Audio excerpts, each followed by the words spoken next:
Welcome to A Little Unscripted, the show where we pull a random title, spit a random genre, and then try to create a film that honestly shouldn't work and is impossible and is way too expensive. And no one's asking for. But that's the fun. One idea, 1 hour, and zero guarantees. Let's make this thing.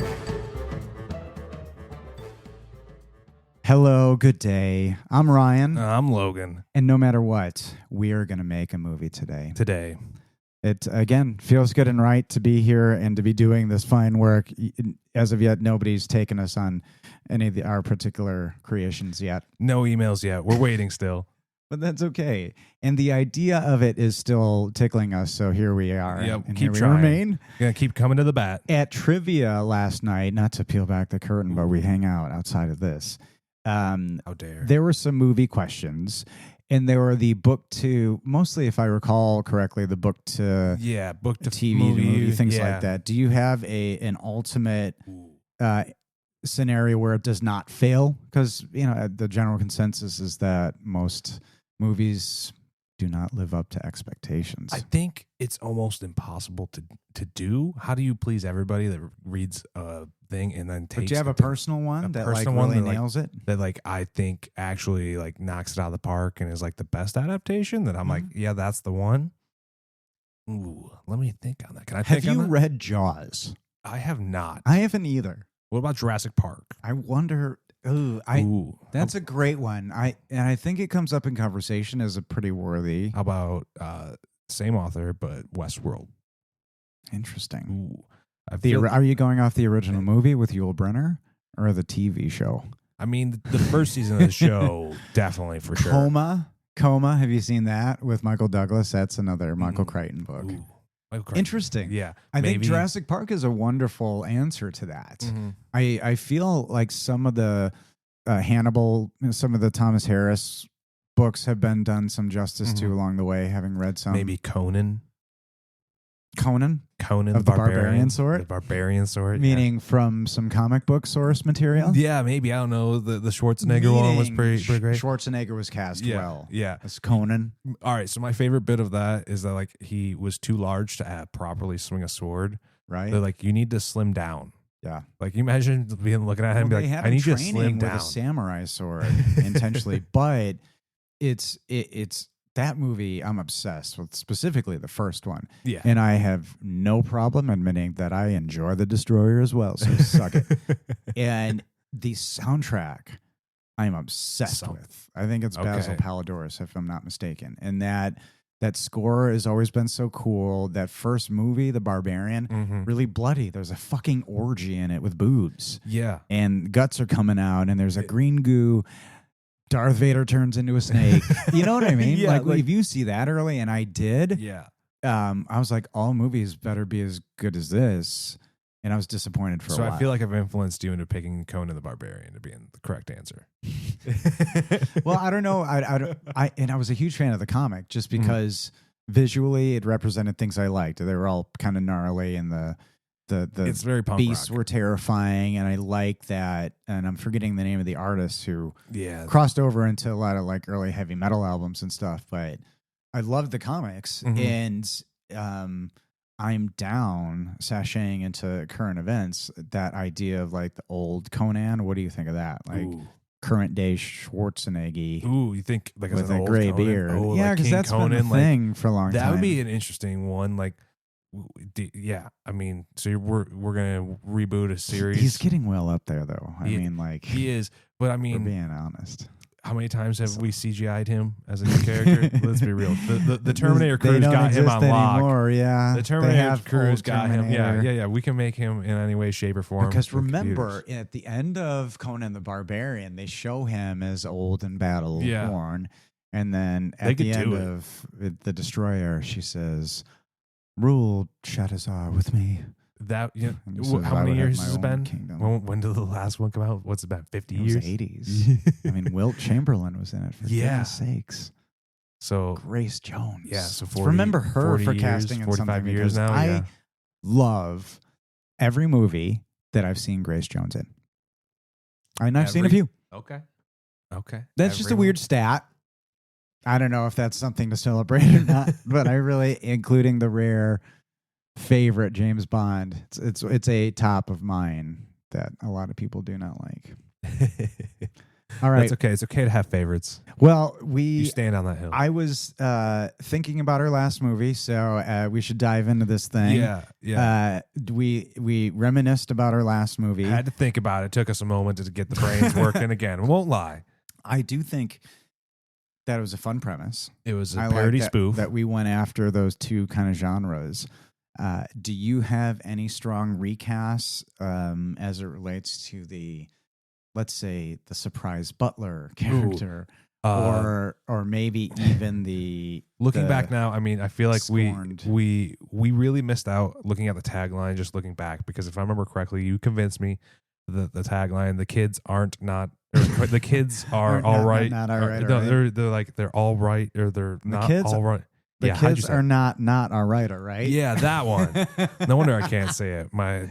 Still makes me laugh. How now, brown cow? Yeah, so I feel like we really missed out on the opportunity to if I'm gonna throw a curveball at you. Yeah, you tell me what you think. Ricky Vaughn away. Or no, he's just fastball. He's heaters. Instead of Tom Hanks as our beautiful principal who does cocaine to die accidentally. What if it was Mr. Matthew McConaughey? Right on the nose. Yeah. Right on the nose. I feel like looking at that now, we missed the opportunity to say that. Let me try to, again, I'll volley that right back to you. Whatever the correct sports terminology is, in heavy prosthetic or not. Ooh. Do you think Tom Cruise, Tropic Thunder, we put him in a fat suit and bald cap? Because it'd be hysterical. And I think about washed that up crossover. Hippie. Oh, he's a washed up hippie, dude. Yeah, washed up hippie turned bureaucratic and stuffed in a suit. Yeah, but there's the very extreme version of it, and again, just throwing it your way, where you have Colin Farrell, unrecognizable as the Penguin, just more recognizable as Richard Kind. But you know what I mean? A situation where it's McConaughey under there. Ooh, yeah. But you're like, what the hell? Or do you think more recognizable and a take on one of his old characters? I think more recognizable, but I still like the idea of prosthetics where it's it's the Tom Cruise situation where you get it, but you don't quite notice it. Hemsworth in the newest in Furiosa. What did you think of that nose situation? I'll be honest, the nose didn't take me out of it. I feel like he was just fine. I loved every second. Yeah, the accent was great. Something interesting like that on McConaughey, or just a little more subtle? Because in the movie Gold, did you ever see that? Gold. A true story about literal gold. Okay. He balding, has some paunch on him. Okay. So it's the makeup work, and that is incredible. He looks pretty unrecognizable. Okay. And it's not like having lost a lot of physical weight for a different role. But it's him, but you're like, what if you really let things go? Okay, in real life, I think that's what he'd look like. So you're thinking he looks haggard. Maybe that character, you should look it up, the character in Gold. Okay. Maybe make it like that. I'll trust your word on this. Side note, you should watch that movie. It's really... It'll go on the checklist. For those of you who listen, I have a whole checklist for Ryan's recommendations, and it only gets longer. It only gets longer the longer I've known him. Well, any other changes? I love that. I think that's tremendous, and I like we were current with Handsome Frankenstein. Yep. Here's a question. I know that we decided on George Clooney being his Alfred, his butler, manservant, bodyguard, because he's a foreign exchange student. As great as it is, do you want to reunite with Woody Harrelson? Who do you want him to be the guy? Is he our janitor instead of Danny McBride? I feel like we made Danny McBride the janitor, right? Oh yes. Wasn't he in this? Beautiful. So now Woody Harrelson. Beautiful. See, we have it. Woody Harrelson and McConaughey pairing again. Woody Harrelson as the take on the janitor, who's calls everybody son. Yeah. You're not my dad. Okay, son. Okay, son. And no. I think he goes around using dad nicknames like Champ, Sport. That's my favorite. For those of you who don't know, it's the best game in the world. If you want to play it, all you gotta do is just Champ, Sport. Where's some other good ones? Well, being my last name, I got a lot of Buckaroos. Ooh, yeah, Buckaroos variants on that. Yeah. And if others were given that, I'd be like, yo, that's my literal Chief. Territory. Big dog. You ever have somebody call you big dog before? Never. You know how weird it is? Never. I'm having used to been a server. Like I've had people be like, all right, big dog, I have beer. Dog. And you're like, why are you using that vernacular? Did you take it well? Honestly, I would laugh. I mean, but it was also clearly just like, non-threatening. But it's meant to be endearing. But were you like, oh, that's cool? It was just like trying. At least you tried something. Wow. Yeah, I don't know, but were your pants on at the time? Always. Okay, because we were talking about the slam and salmon and wild things that servers do. Dang. All right. Well, I think I'm going to get us ready for our numbers, and forgive me that I hadn't done this in a suave and cool manner as we've been talking. But it's going to be pretty quick. Yeah. All right. So as a reminder, what we must do after we get the genre and randomly generated name of our film, we must complete a plot to conclusion. Yes. Whatever that means. Whatever that We've been means. pretty loose, but we've had fun with it so far. So kind of like multi-acts. We can get a room of writers together and we can make this happen. It's okay. Right. We could finesse this out. It has to have a character. Singular. At least one. A character. We haven't done a single room with a single character. This is good. Yet. I like that. It must have a director. Uh-huh. Somebody's got to make this thing. And a tagline. I think that might be our secret favorite part. And it is. And we have some good to have. So composer, writer, locations. Along the way, we found our way to put some things in there that are kind of fun. Mm-hmm. So we're trying to make it as easy for anybody. Yeah, who's ever listening. To make. If we can make this movie. We're giving these to you. Yeah. Because our actors may be past, present, or future, but make it happen. We can still make it happen. Not too AI, because we don't want it to look fake. If the CG looks too real, we live in the now, so anything's possible. Oh my gosh! Well, again, all right. We have generated our random number between 1 and 100, and that is our title. That is number 84. 84 is our title. And our genre. Let's hear the genre first. Is 19. Oh, gosh. 19. What was 19? 19 is a family movie. Family. Ooh, that's going to be. All right. What is our title for our family movie? And the title for the family movie. That was given to us. Sorry. Number, whatever it was, 88? 84. Title for this could be a real pickle. Real dilemma. Oh. Is it good? The Last Reasonable Person. The Last? Oh, I mean, that sounds like a family movie for sure. Does it sound like a holiday movie? Interesting. All right. Reasonable Person. The Last Reasonable Person. And we will legit start a timer and make this really cool.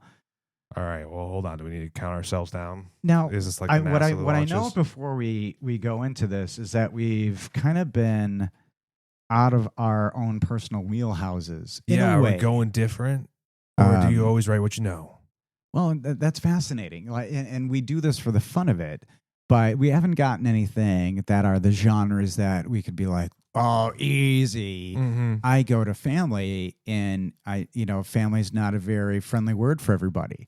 They're like, family, no, thank you. My family's terrible. I don't care how warm and fuzzy this is supposed to make me. I'm triggered by all of this, and fuck you. I'm not going to sit here and watch Pollyanna or Double Trouble or whatever. Cheaper by the dozen. Do you have a favorite family movie? Favorite family movie? Because there's a lot of interesting crossovers from back in the day. Might I say, like The Explorers? Ooh, yeah, The Explorers. Meaning fantasy sci-fi. Mm-hmm, mm-hmm. Okay. And we've been pretty loose on some things, interestingly, before, so it could go into that territory. Lost in Space is a family movie. Yeah. Flight of the Navigator. Yeah. Mine all go to a certain place. Does Lord of the Rings count as a family movie? About found family? Well, I might retort with a Willow. Ooh, Willow definitely falls into the family movie. He definitely is a father figure, and Valley Kiln is the mother figure for sure. The definition of family movies that I even saw in the theater when I was young, I think way different than when you were young and you were coming up. They used to be dark. If I remember correctly, kid family movies and I was had in the movie theater when it was just PG and R. Mm-hmm. Yeah, you either saw and then blood PG popped no in. And then my dad had this maniacal but kind of logical thought that over a certain age, we were still paying the adult price. So between ages like 11 and whatever. So he would argue with people and say they're paying the adult price. They can see an R-rated movie then. That makes sense. Let us, that's logical. In defiance. How punk rock is this? Go see any movie we want and be loud about it. Yeah. These kids are going to go see Behind the Green Door or whatever it was. And I remember I got to walk into so many fun. And sometimes we were taken out because I think like they were onto us and he was so obnoxious about it. But a lot of times. All right. Random sidebar here. Yeah.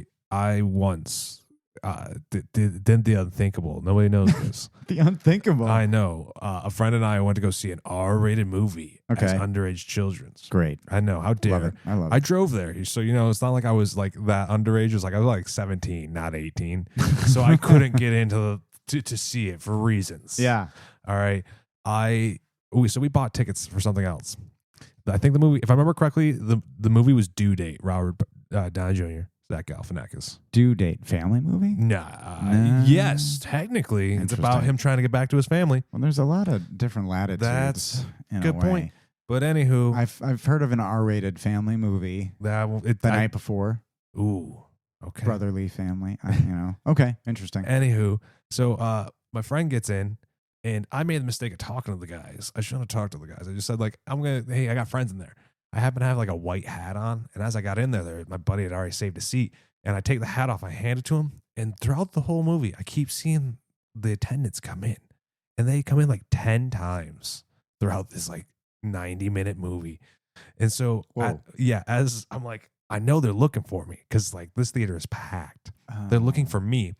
And so I hand my buddy my hat and I was like, hey, just take this out to the car and I'll go with you, And as I walk out of the theater, this guy's just like, I'm looking for that kid in the white hat. And I was just like, oh, wow. These guys were mad. Just because of your youth? Yeah, because I didn't want. You were a youth. Yeah, I was a child. Be there, a child. A sweet, young innocent boy. Being corrupted by such filth like Due Date. Yeah. Yeah, and I was like, I've never seen a theater so contented and spiteful about this one child. I get it. I get you. I'm sorry for that. I just like again, I was similarly traumatized by my father protesting loudly. Yeah, you're like, oh, if he wants to see Hudson Hawk, God damn it, he's gonna see it. All right, let's set this timer. Let's do this thing. You ready? All right. I think we've hit the banter limit. I'm interested if you have notions already. Ooh, all right. Are you interested in it being truly like PG? Ooh, does family movie require PG? Does it require parental guidance? I don't think it does. I mean, I think well, here's what's interesting. Somebody refuted Die Hard being a Christmas movie purely by a fact that he could not bring his family to it. People are murdered, and that's not family. That's not Christmas to him. Fair. Christmas equals family. So if we want to have a little fun, maybe we try to be wholesome. All right. And make a nice family movie. So we're thinking called The Last Reasonable Person. All right. So what's happened with this last reasonable person? Do you have any books from your youth that you love? Ooh, books from the youth? Even if it's something different, something obscure. Wild. Obscure. I mean, I was a big fantasy kid growing up. That was my thing. So, if I remember correctly, like we used to have fantasy and we used to have dark fantasy. Yeah. I mean, I don't know if things are different now, and like fantasy is wholesome. But like I remember, like in not a book, but like you remember the Never-Ending Story? Yeah. Okay, how come that's never come back? Because it traumatized everyone. Yeah. I was in the theater for that. You might have deserved it. Weeping, outwardly weeping when our text went down. Yeah. In a family movie. And again, that's a movie where I showed it to my kids and they're like, what the fuck, dude? Yeah. You're an asshole. And I can pull up, I can say our text. And like, But they used to have emotion. You used to have character. You used to, you felt something when our text died. I would love to create something that's like that. All right, so you're thinking we're going fantasy route, a family fantasy? Yeah, but of that, if you want to, have some real meaning, okay. I think that's really pretty cool. I'm down. And maybe it runs the route of having obviously maybe you need antagonists and protagonists, people to root for. I mean, even like the last, like think of it this way, I would imagine Treasure Planet counts as a family movie. That's a great movie. It's a great movie, and I Disney really like that. definitely didn't give it the props it deserved to be. And then it's like, but it's a family movie, and it speaks to an exact demographic that they stopped targeting immediately after. And they're like, just go watch superhero movies instead, which isn't just inherently evil. Being a little bit of a Joker / Riddler. What other types of movies than sci-fi or fantasy? Because like I was recently told that The Giving Tree is a horrible shit book. I don't know if that's true. Because that kid is just a real fucking asshole. But isn't that the point? I don't know. Aren't you supposed to take morals out of it? That like you shouldn't be that person? No, it exploded my mind. I was like, I never thought of it that way. It's like, yeah, it's all about perspective. All right, so that is very interesting. Let's get to it. So, what if this family movie? What if our character is like it dispels all the myths of the old books? No, what if instead, like, I don't know, you never get to see the bad guys' kids?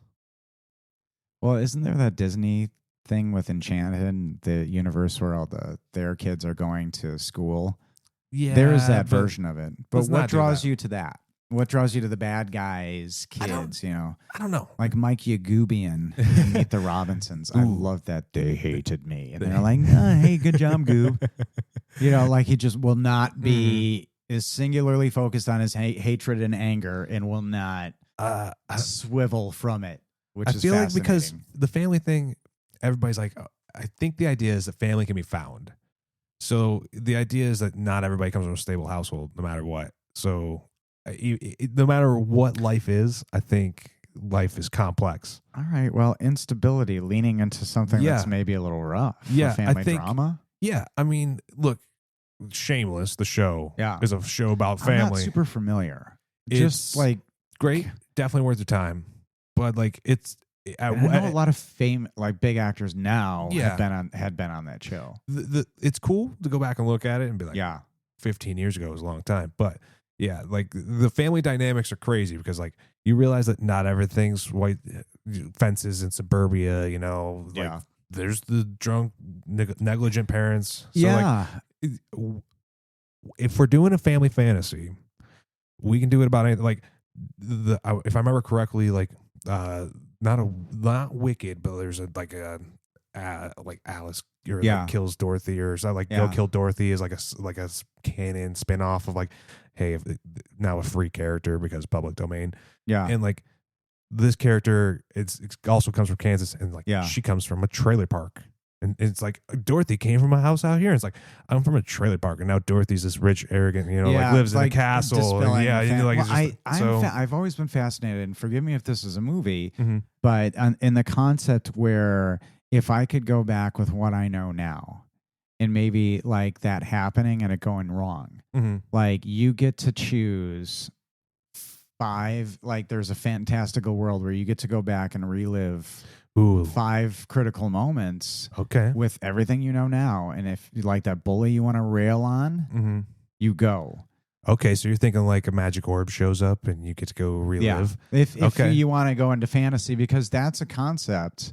I mean, this is not super dramatic, but the truth may be in what you choose, and there can be a lesson or a learning from it along the way that you just kind of end up seeing a different perspective or what have you. But the idea, and I've had it, but I think it's been done. I just can't think of a movie, of that kind of where like.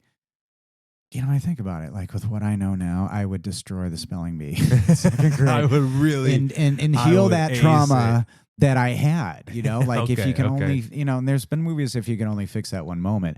But if I went back with what I know now, would you still be you though when you came out the other side? Yeah, I don't know, but it's just like maybe the fantastical concept of time travel, and then what does it end to like? All right. You get to see how your life ends when you handle these moments differently. All right. Well, are we looking for a star? Are we looking for a director to kick us off? Do you like the idea of that? I'd like the idea of a fantasy family movie. I think idea of like fixing key moments and with Do you want that to be?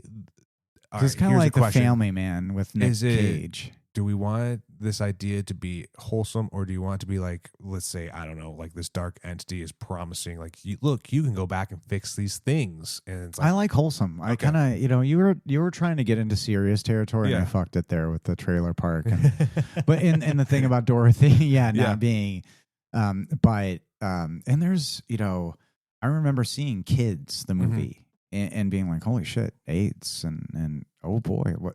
Oh no. Okay. Suburbia, and those movies, even with Keanu Reeves, the River's Edge, that was like real stuff about isolated kids, and we're like, oh, gnarly Slayers in the soundtrack and that stuff. Here's a question: does family movie necessarily require kids movie? No. I don't know. Ooh, okay. Because like the Family Man with Nicolas Cage is that cool one where like he gets to figure out what his life would have been like had he stayed with his girlfriend. All right. Do we have a rough tagline? Maybe this will give us a direction. Something we're thinking, and it'll freshen us up. I don't know. We approach the tagline markedly different. I find it. I work into it. You work into it. I'm with the actor thing because let's go the actor. I would love William H. Macy in this. Ooh, as the dad. Well, as a character who I think has the potential, because I've seen him in so many things, including a movie where he plays a gay man and gets his heart broken. He's so fucking versatile, and he's awesome. He's pretty great at what he does. Okay. That if you want to like have an emotional moment, he's your guy. All right, you're locked in. Any period of his career, true. Especially early. Yeah, Fargo. But God, like he's just he. I think he does emotion super fucking well. Definitely. So not maybe as face. The lead character, if there is a lead, but as a pivotal character. All right, Fantasy Family, William H. Macy. Is our character going like to a fantasy world, or is a fantasy thing happening to them, or is it sci-fi? I like that idea where something triggers this event. Yeah. And is it a tragic event? Like, let's say his child dies. Let's say he's got a kid who dies, and like he thinks that the main character child dies. Yeah, like these events can, because I mean, tragedy happens all the time. Doesn't necessarily need to be happy. We can end on a happy note. Maybe the changing of these events, if that's the case. Well, yeah, that's the thing. You get to change the outcome of this. So it feels like it's a sci-fi thing. Like it feels almost like a game show. That's a little heavy. If the premise is you get to go back and if you figure out the things to do correctly, like Adam Sandler could be in it, and like I get to go back and it does feel like Click. But what is Click again?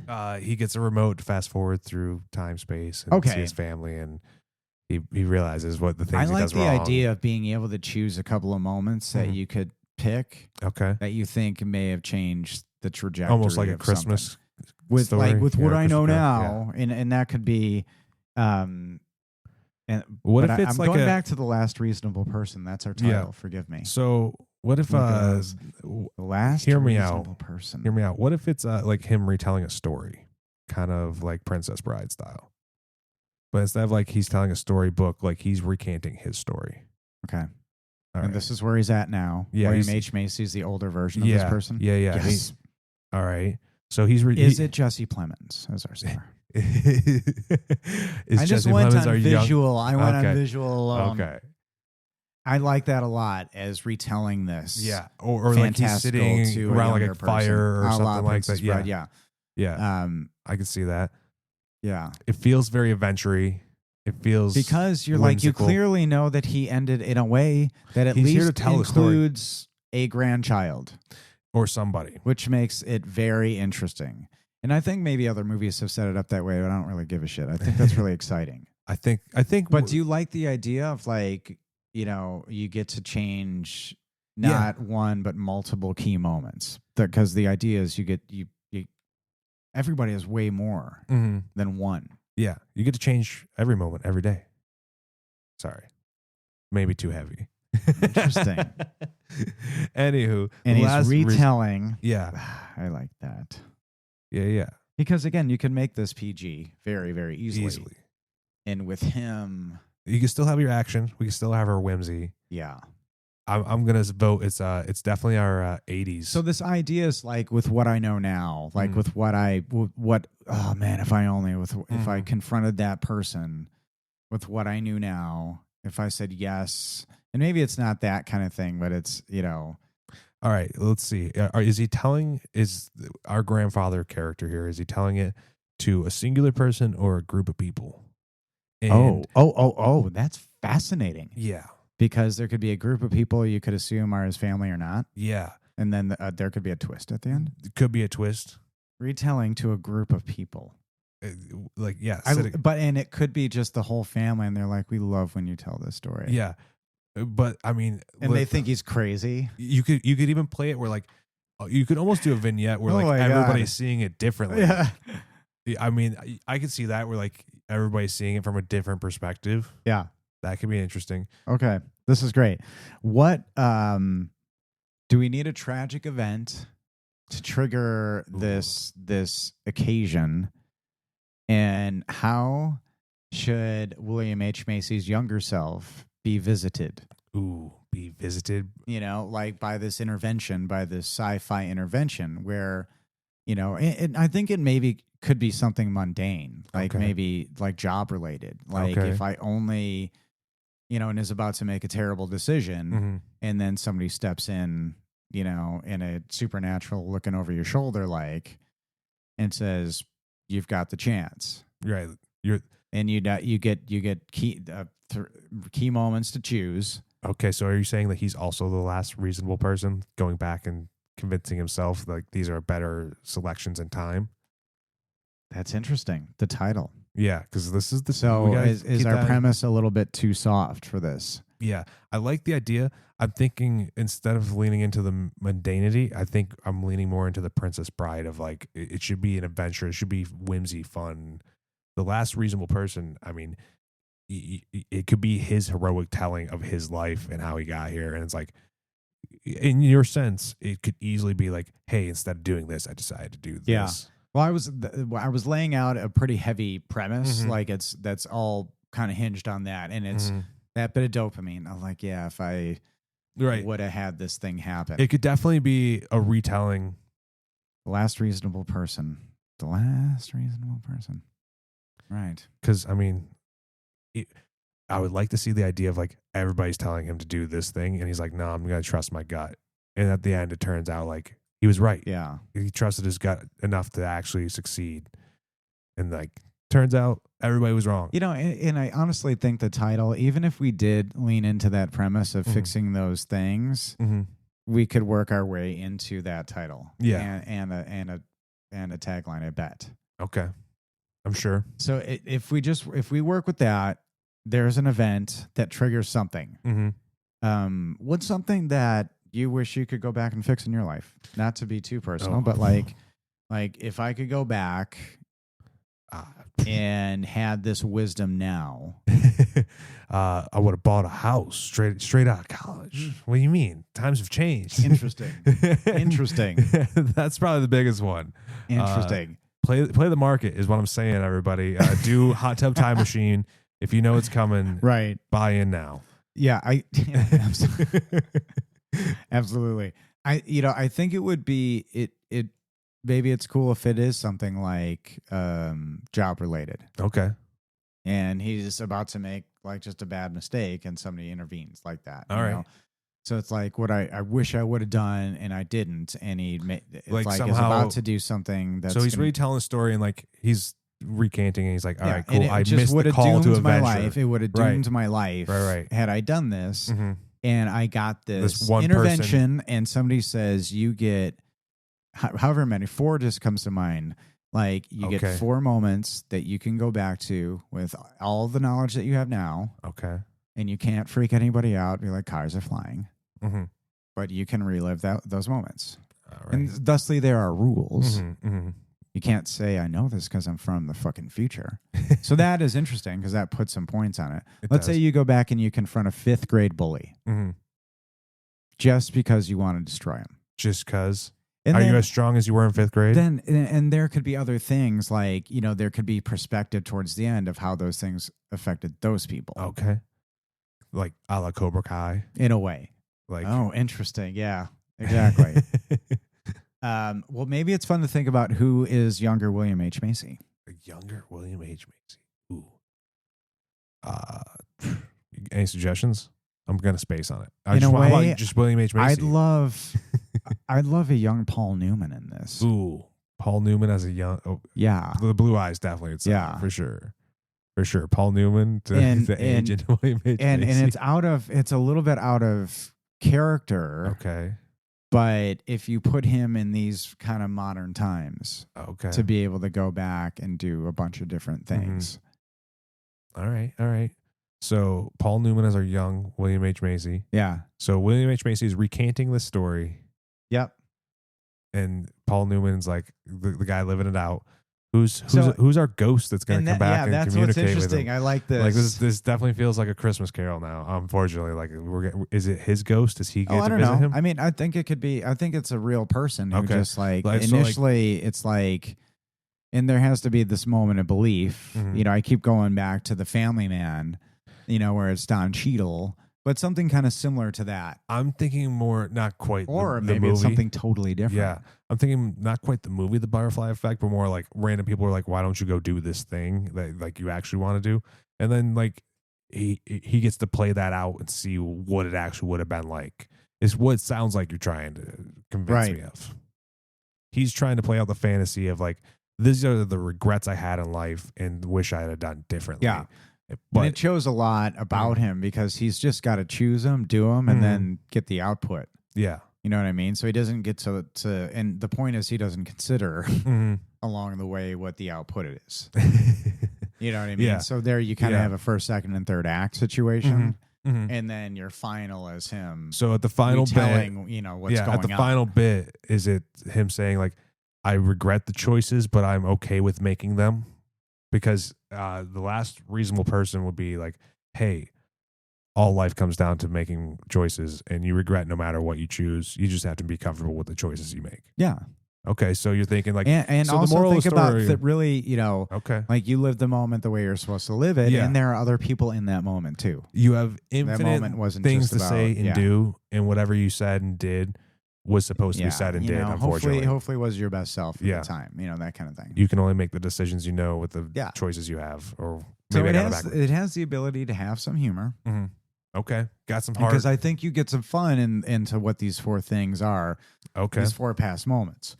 So if you have a younger Paul Newman, but who's like, William H. Macy is, what are we saying, like 70? Yeah, some 70, maybe age him up or whatever. Yeah, age him up a little bit, weather him up a little more, maybe some makeup. You know, you have this thing happen when he's, 50? Mm-hmm. You could. And then you could age, you know, have Paul Newman de-aged throughout the film. Going backwards, Benjamin Button style? Yeah. Okay. You know, depending on what's chosen. Mm-hmm. So what is a cool event? You know, so like a career comes to an end. Yeah. He's about to make a terrible choice. And what if it's somebody who's been a pal all along who steps up and is like, listen, go do this other thing. I've been here all along. Maybe it's corny, but you're like, you're out of your mind. Okay. Who's this friend? Who saves him? Who's like, go do this thing? Because he's recanting he's retelling his story through things he actually didn't do. So I feel like this is where the fun comes in of like, this is where the event, because you could almost do like a Munchausen syndrome. Yeah, exactly. Like it's all made up. Not necessarily, but like could do. Yeah. That. I like somebody who's different than, you know, young to middle-aged Paul Newman energy. Okay. You know, and not in a Butch Cassidy and Sundance Kid kind of way. But I mean, he's tough, but he can be caring. He can be sensitive. So you want him to go off on an adventure. So like so out of high school, he gets a corporate job. But maybe somebody, you know, this person who's been a friend along the way, like a Jeremy Piven. Okay.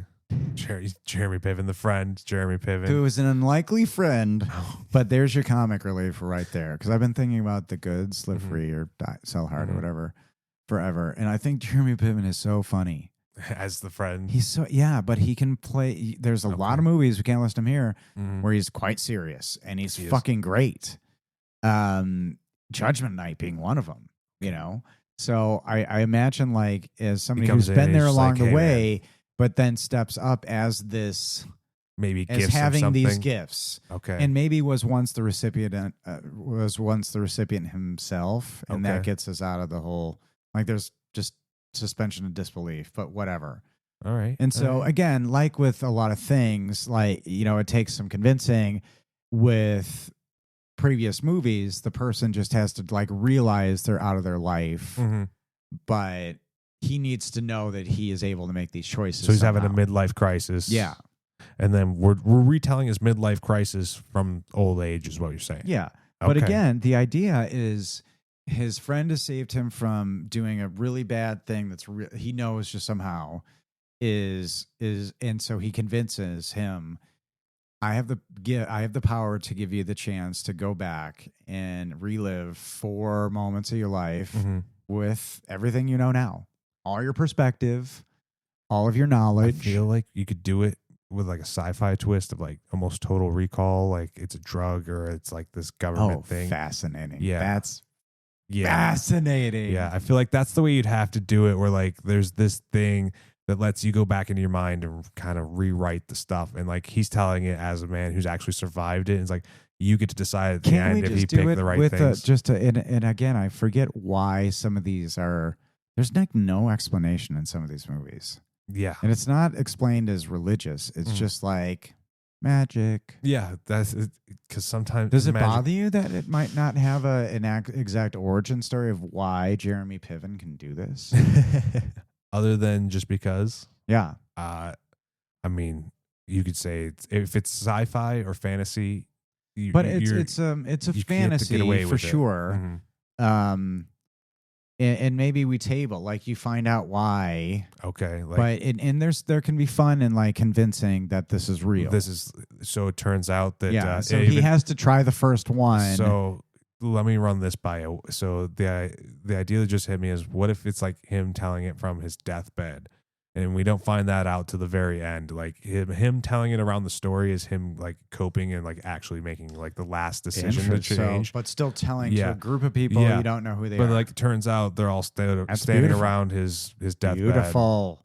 And you could still use William H. Macy maybe in the last thing he decides to change, right? Yeah. So like young Paul Newman, he gets to do 3 of the 4 things. Yeah. William H. Macy, as is, or under less prosthetics, does the last thing. Yeah. That's rad. I could see that. This is fun. We might end on a sad, happy note, but bittersweet's okay. Do you remember how we ended our romance? Just a little bit. A little bitter, a little sweet. I mean, the poster was like the melanoma. Yeah.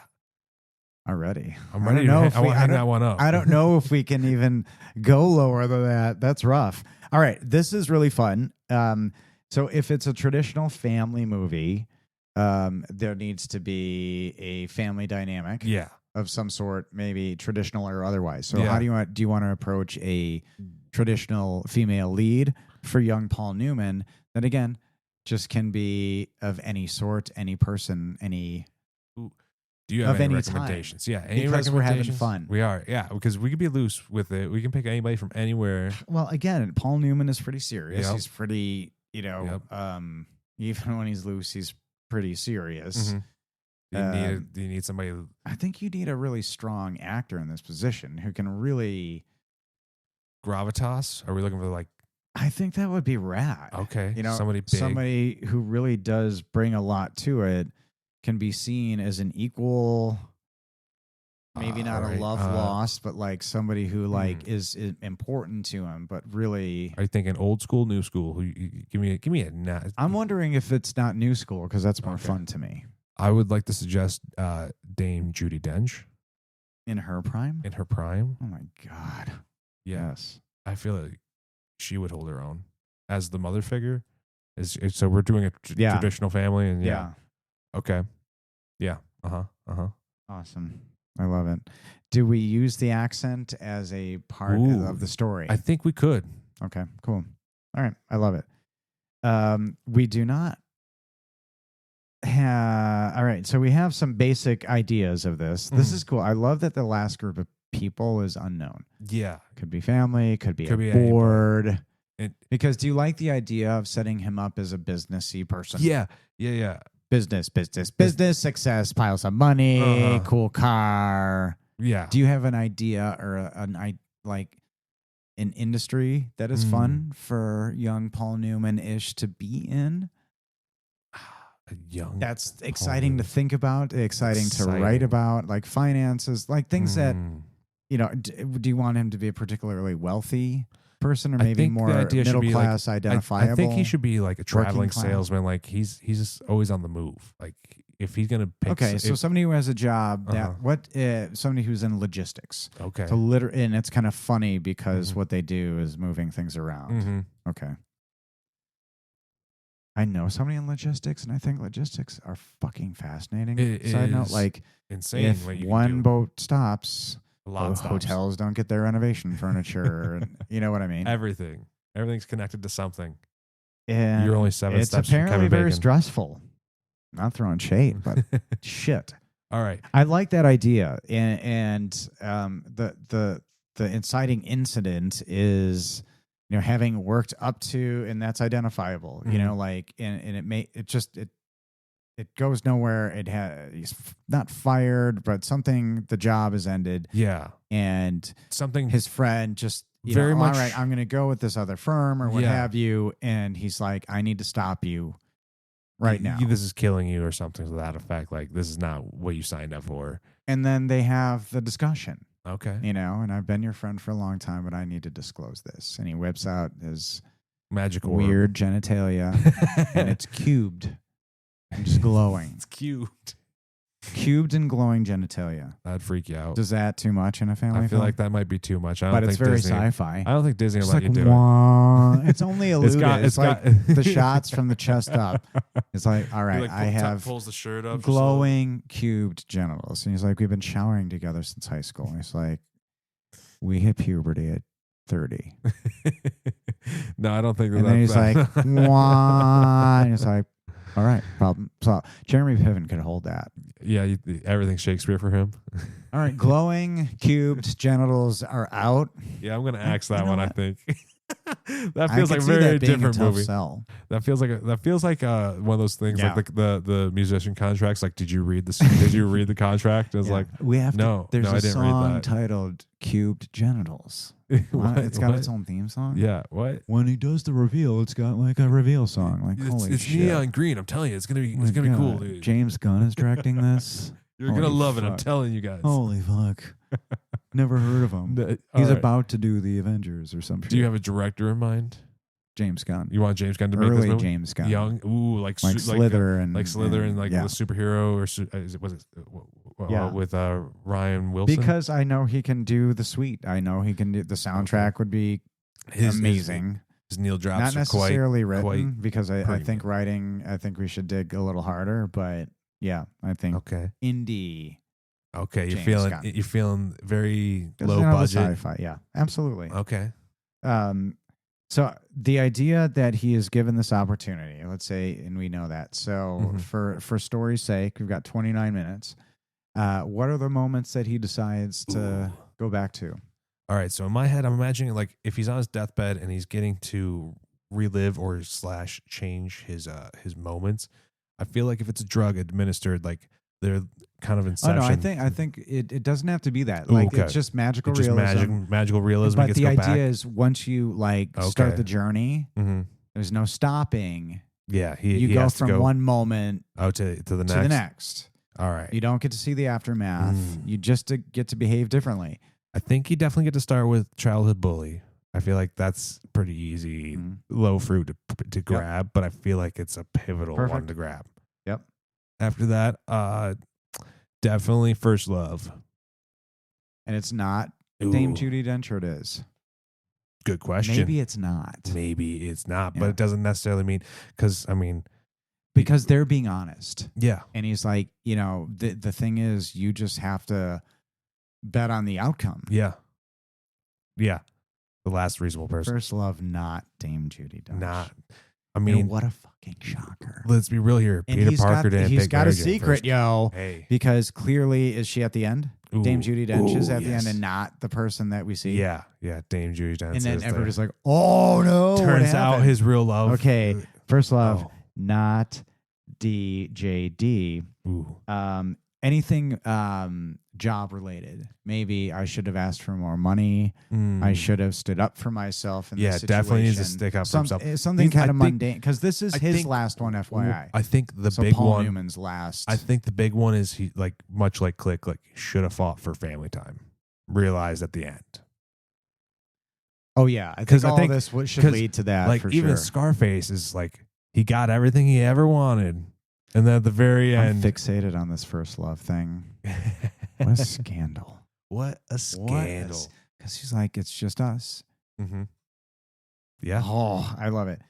So the third thing is it potentially money related, because he thinks it won't end the way it just ended if he makes a different choice relating to a job. Yeah, maybe. So maybe it's job related, mm-hmm. and it won't end the way it just does. Mm-hmm. So now we maybe have, like, much like in today's age where they're like AI this and AI that, we're gonna phase everything out. It's like he's freaking out because things change. But and a lot of it, well, so with the first love, we don't have things that are necessarily about confrontation, let's say. Just maybe is it about being smarter, being wittier? Because what's the real thing when you think like you, Logan? Not necessarily as young Paul Newman, YPN. No, that's what you got to think as. What is, if you think about going back and confronting a childhood bully, is it just because maybe you think you can fight better? Because again, like, you may not have your strength in this situation, but you have your knowledge. So you've seen more movies. You know you can out karate this person. Is it about that, or is it about you want to tear this person down with your mind and your mouth? I think the idea is that you personally want to change the outcomes, and regardless of the outcome that might have, you're like, I'd rather go down that road and find out. I might not win this fight or not, but having just not leaning into whatever, having not picked the fight is something I regret. Like, somebody's like, I don't know, I never fought my childhood bully, so that's bothered me my whole life, because they never thought maybe they might die. It's a possibility, but it's like, going back as an adult and be like, hey, if I just confronted this thing I feared, I might have been a better person for it. What if in this scenario he picked the fight with the bully? What if he was the bully? Sorry, did I stun you? Well, and then by perception, you're like, oh, he realizes he was the bully. Yeah, I like that. I like that turnabout. I mean, much like the Karate Kid, like again with this perspective. Well, actually, I might lean in on this one. Like, I like that he later on finds that he really fucked up this kid. So he does lean in on the bully, and it's not like the bully's getting beat at home. What I think people forget is kids are ruthless, and they don't know their own power. Yeah, they don't understand, because how can they? Because as an adult, you have the capacity to look back on your life and be like, I can make better decisions. But when you're like, I don't know, say under the age of 18, 18 laps around the sun is not very many laps to be like, I have enough capacity to actually draw on events to be like, I make good decisions. Not to say you inherently make bad decisions, just it's tough to have life value to draw on. And so you'll say things, and then you'll change and be like 5 years later, you're like, oh, wow, I should not have said that thing, because you realize how hurtful and terrible that is. Yeah. I'll walk you to the well on this. I'll say the idea is you go back, you confront a fourth grade bully, and you verbally decimate him. And you're like, haha, took care of that. Like, it prevented the fight. You felt that everybody's like, yeah, at that moment. But what you didn't know is your use of your current vernacular, normal kid just couldn't cope with and kills himself. That's what you find out at the end. Brutal. Not that they were being beat. It was just a bully. But what you did was so hard that they couldn't reconcile it. And it drove them nuts, and they killed themselves. That's because brutal. That's everybody's thing. They want to go back and just step into that verbal confrontation with all your great knowledge. Everybody wants a slam dunk on somebody. Yeah. And it's, cute, but what if you're like, oh, fuck, how did it actually That was insane. Like, it was like a different person. I swear it was like a demon. Because you would maybe seem like a demon. if all of a sudden you just were like, all right, I'm going to walk into this. You've planned it. You know what I mean? So William H. Macy is walking into his memory, seeing all of this from a new light. Is that? Well, I mean, I think that's part of the thing. He gets a debrief sometime before this. And he gets he knows all these results. So this is all part of the thing. He's sharing this. Like, little did I know. Little did I know what I was actually signing up for. This little kid's brain could not. Yeah. Turns out he could not deal with it. He could share with his parents at the time. Nobody shared shit with their parents. Turns out I got the slam dunk, but at what price? The last reasonable person, but at what price? At what price? Ooh, is that our tagline? I'm writing that down. At what? Dang, see, you walk right into it. Well, it's a family movie, so we hopefully it's heavy. It's a family drama. Honestly, the more you were saying this, I was like, this feels real heavy and real heady. And I was like, I don't know if anybody's bringing their kids to see this movie where somebody verbally abuses their bully and the bully commits suicide. As much as I want to see that movie. All right. The bully becomes a motivational speaker fueled by their love for the knowledge of the words that they just heard. Oh, okay. Is that what it is? You could turn it around easily. Like, and that person today became a successful. Who's directing this movie? James Gunn. So James Gunn for sure. With the needle that's drops. what I threw out there. That's what you threw out there. I don't know if James Gunn, as much as I want to say James Gunn, who else? Come on. It feels very drama filled, and not to say James Gunn can't do that. I don't think that, and I don't know. Again, it feels sci-fi. Yeah. It feels. Do you want whimsy or do we want this darker edge? I think there should be humor. There should definitely be humor. He's going back. But the first love not being. Yeah. You know, Dame Judi Dench is pretty funny. I think that should be some humor. That's definitely got to be our comedic bits. The bully could be fun. Like again, seeing a little kid articulate like a 50-year-old, just get off my yard, or whatever. But again, like using new words. Picking on me. What if like because he's going back in time, like he's actually the progenitor of like these slang words that the future kids are saying. Yeah, and it could be those kind of things, but it's just we're picking moments where I think a mass group of people would identify with. All right. I'd love to take another swing at that moment. Okay. With everything I got now. Just, hey, with all the things I got, and the point is, I'm going to do it better. Everything that you have now is a sum total of all the choices that you previously made. You know what I mean? So at the end, so so he's the last reasonable person, and everybody's like, "What do you mean? Like they don't want him to do this?" And he's like, "No, I'm going to do this because it needs to be done." Is that what it is? Oh well, I'm interested in what you think, William H. Macy. So we have these do-overs. We've not landed on what happens with this childhood bully situation. Yeah, first love, clearly, because when you're going to these flash forwards, Dame Judi Dench is in the room. Yeah, it turns out like that was his first wife, and she died in an accident or something. You don't know. And then this job decision, and in either way, you could have Jeremy Piven there as his like childhood friend. So he's, that's how you kind of put him in the background of these scenes. Yeah, always kind of there. This is why there's trust in this. What's going on is fine. I'll try whatever. You know. So he's desperate. He will try it. I'll try anything. So we come to the fourth thing, and this is a later on his deathbed. This is not quite. Yeah, I mean, clearly later after job success or failure. You never know. Well, what's another kind of do-over that he could have later? Maybe Dame Judi Dench is in the picture. Yeah, maybe this is where we find out like his first love and him fall out of love. Well, I like the idea that he tries to make a different situation. Yeah. What kind of situation? Okay, interesting. Yeah. Does he fall out of love with his first love? I'm running into narrative challenges because he's got 3, and he's starting as old man William H. Macy. He's got 4 different things. And again, he's young Paul Newman. Yes. Going back, so reliving we can't have old William H. Macy in any of the flashbacky stuff. No. So it's all got to be Paul Newman stuff. Yeah. Okay. Until the very end. All right. So our fourth thing can't be William H. Macy. It's got to be young Paul Newman. So after the job, what's the fourth thing that he decides? The fourth situation, the fourth that he decides to come back with all of his current knowledge and all of his current what have you, that he's going to take another. And the idea, this is like Yahtzee, or not really. But the idea is if he re-rolls the dice on these 4 things, then he thinks his life is going to be infinitely better. Could always be that, like, maybe he himself didn't have the best family growing up, and he, I don't know, re-sparks his. Oh, there's a surprise one where, like, as a kid, he decides to do, it's like, say a nice thing to his dad. Yeah.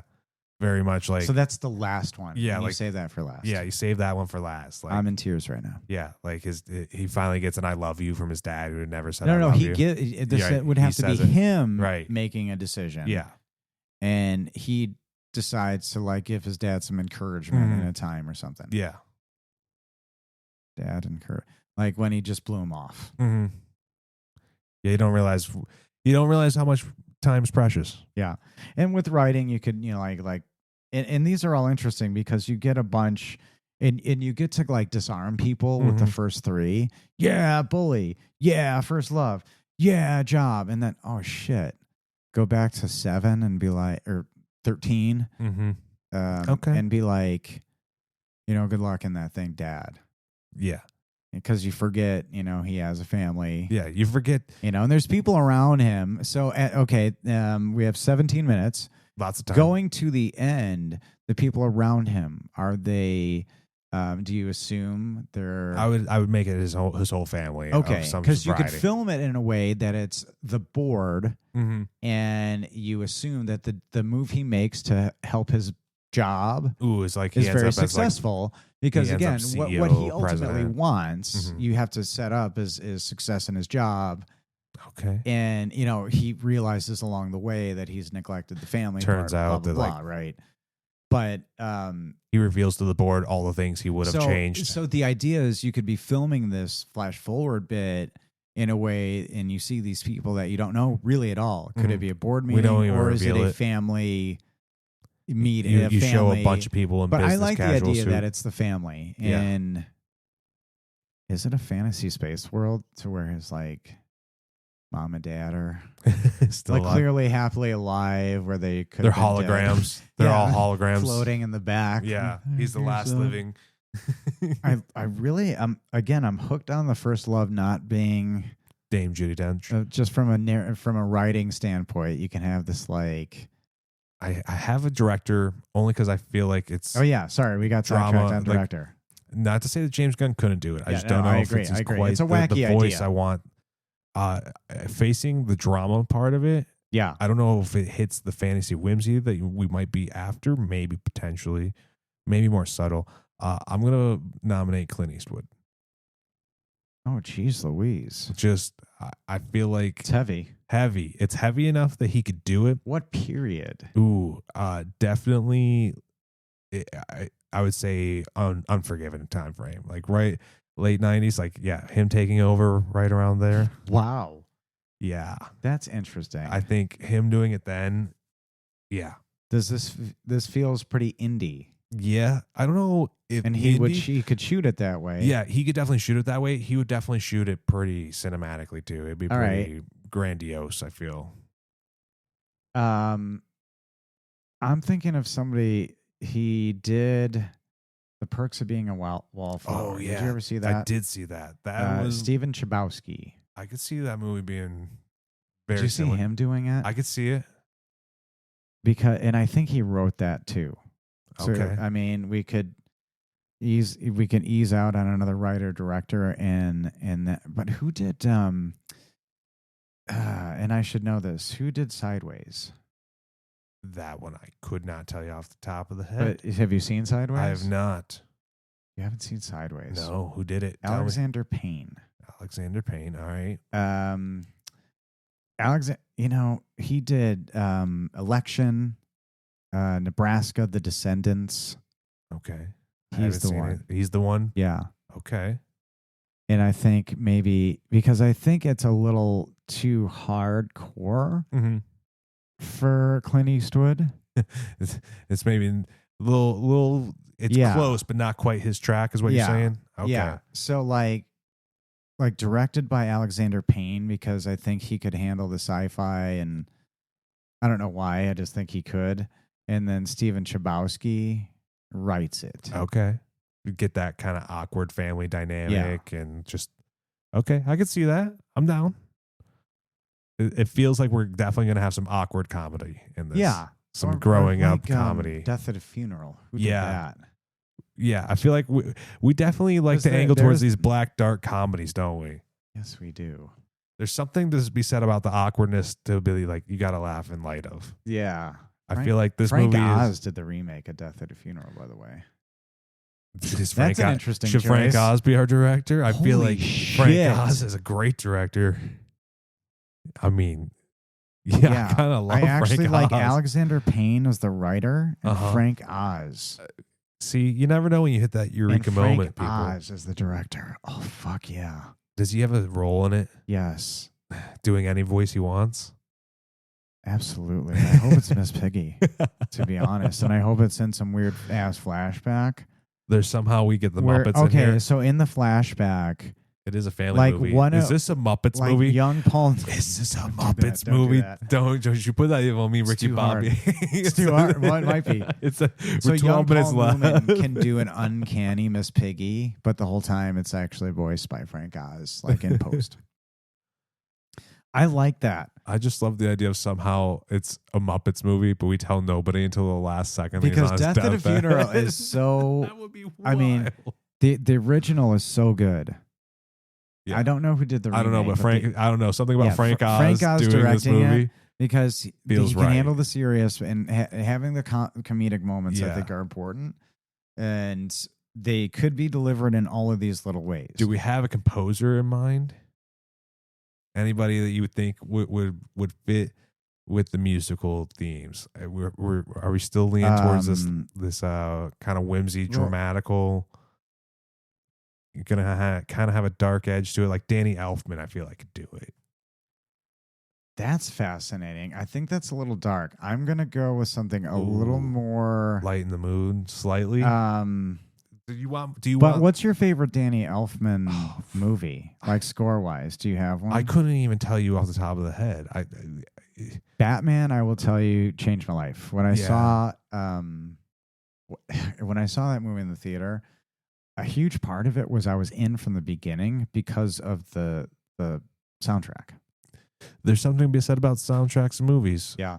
I would choose 100% John Barry for this. John Barry. All right.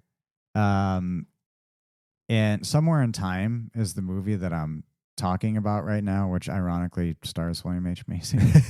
Tie back. But most notably, he did Out of Africa.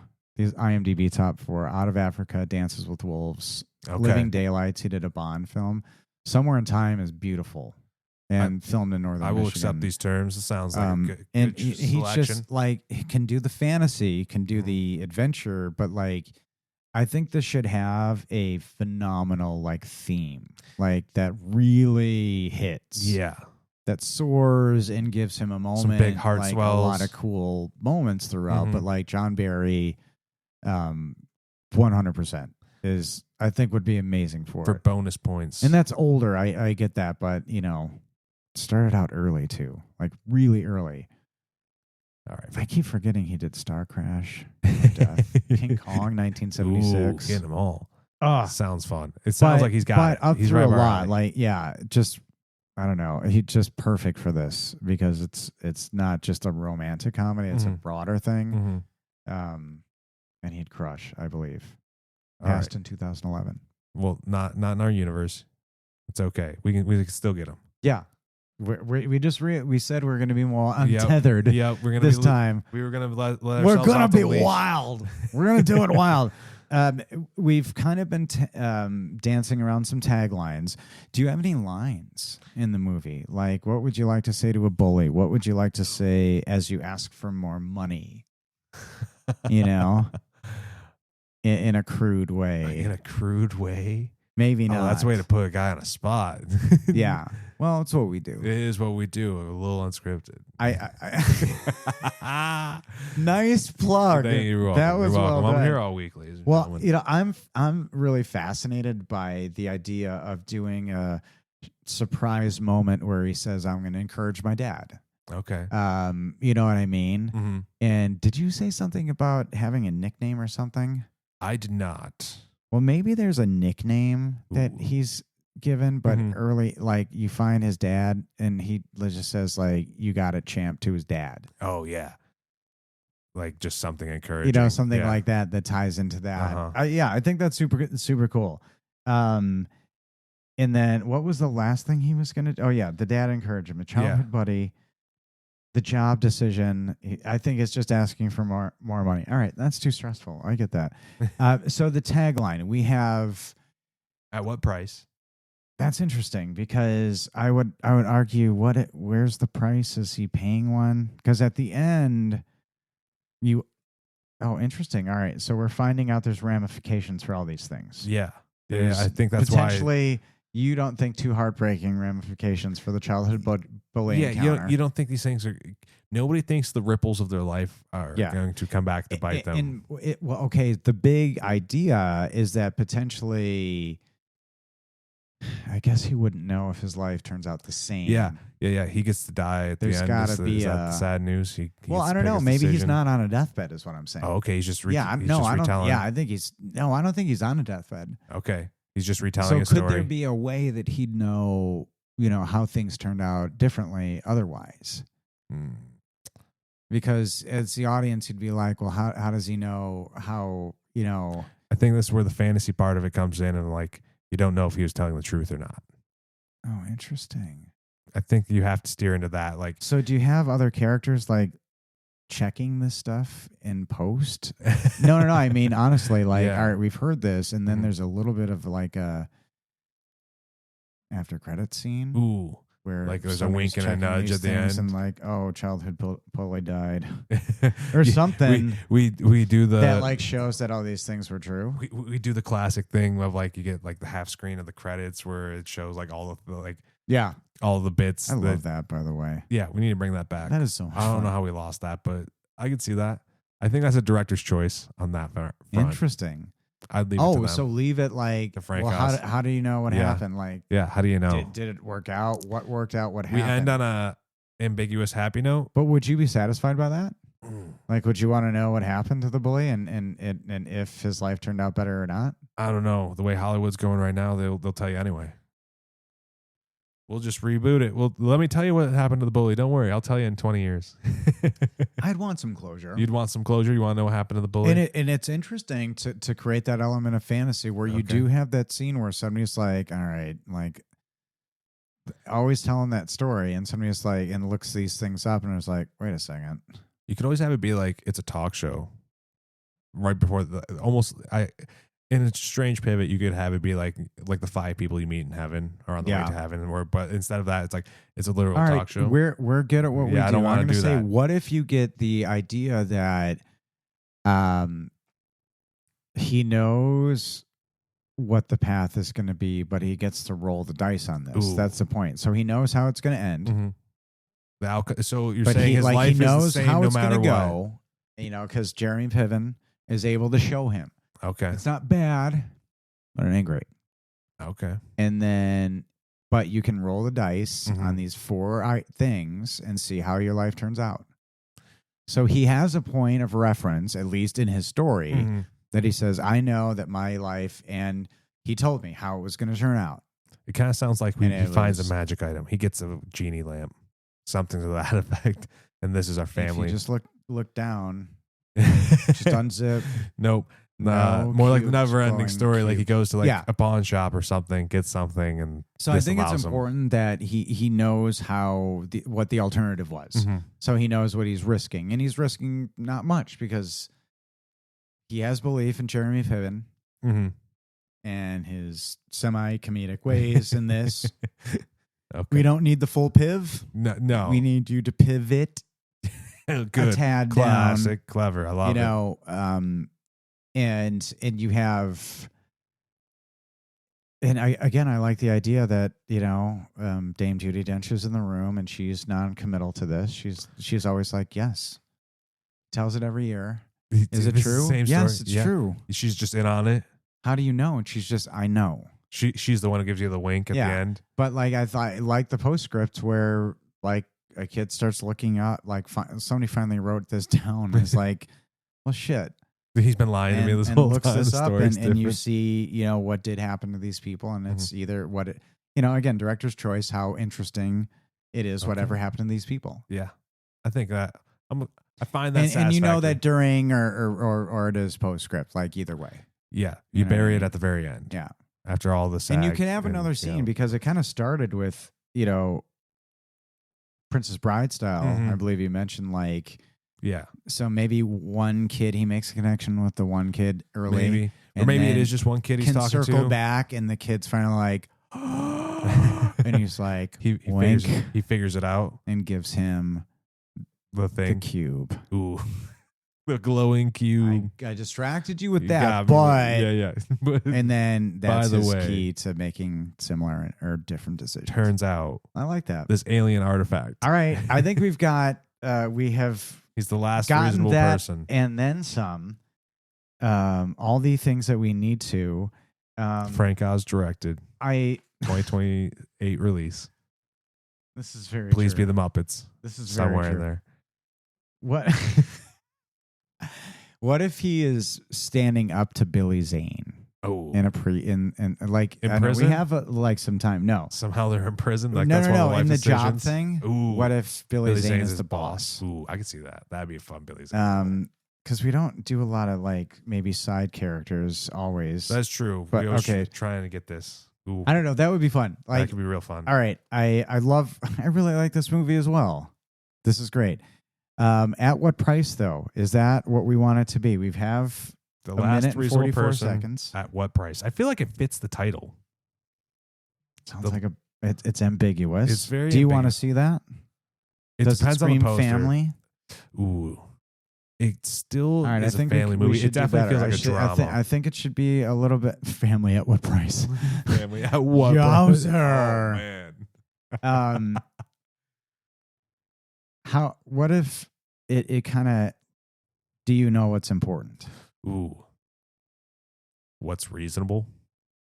No. The last reasonable person. And then the tagline is, do you know what's important? I can see that. Like asking the person, asking everybody. I could see that. And it may be, and we didn't say it didn't have to be an existing tagline, but again, do you know what's important? Because what is important? Yeah. And it's family, everybody. Surprise. Yeah. And then that's the thing. Then we figure that out. There's we end on a kids, happy and there's note. the young guy, and there's he a pinata and gives fireworks, a thing. Yeah. Sparklers, children riding tricycles. I don't know. I like Jeremy Piven with a young Paul Newman. I'm more excited about just Dame Judi Dench. Just annoyed with him always. Always. And I think the childhood bully scene, it needs to be truly childhood, and Jeremy Piven, even at 8 years old, should be balding. just always same Jeremy Piven hair.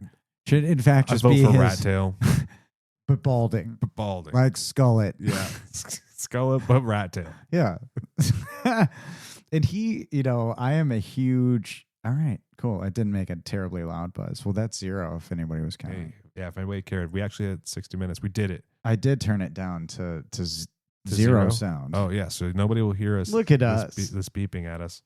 Did we do all the things we set out to do? There's a multitude of Jeremy Piven movies I want to watch right now, including Rush Hour 2. His cameo in that is fantastic. All the Rush Hours are great. Let's be real. I agree. They're classic. And I know Jackie Chan is. I'm so glad he's still with us. We're so lucky. He's given us more. I mean, it's several lifetimes worth of gift that he's given to us in his acting, World treasure, his singing, his books, everything. World treasure. But I'd take another one of those. Yeah. I mean, he's still doing stuff, Jackie Chan. I think they're confirming a 4th. No kidding. I think it's Chris Tucker was awesome in that movie Air about the shoe of the name. Oh, okay. Did you watch that movie? The one about Jordan and Nike and all that. It's a multiple rewatch in this household. Okay. It's so good. Okay. And Chris Tucker, because a lot of people are like, he's back. I don't know. He's somebody who I haven't followed too much, and maybe he hasn't been in a lot of the latest movies lately. But he's in it, and he's just awesome. and you're just, oh, man, I miss Chris Tucker. And he's not shrieking like the Fifth Element. And again, I'll always have that. $4, Corbin, my man. I don't feel good.